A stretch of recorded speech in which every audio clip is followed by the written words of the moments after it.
Gusto ko matry mataray ng kontrabida kasi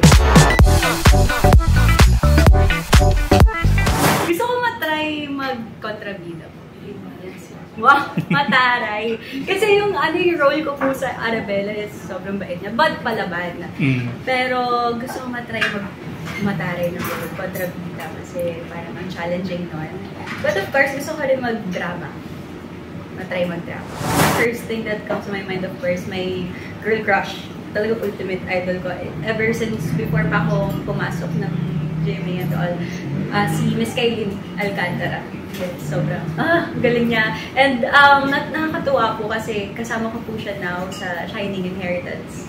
Hindi ko ma-explain kasi hanggang ngayon hindi pa rin ako makapaniwala. And yung role ko pa doon is kaibigan niya.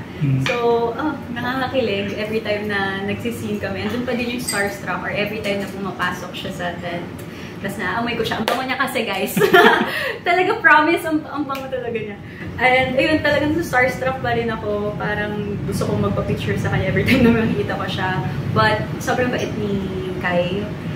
Sobrang easygoing niya, lalo sa set. Talagang pag dumadating siya, nilalighten up yung mood dun sa set. Hi everyone, this is Mitzi Josh and I'm inviting you all to stream my first single, Could Get Used to You, on their GMA playlist, of course. Out on all music platforms. So, stream nyo yan, guys. Thank you!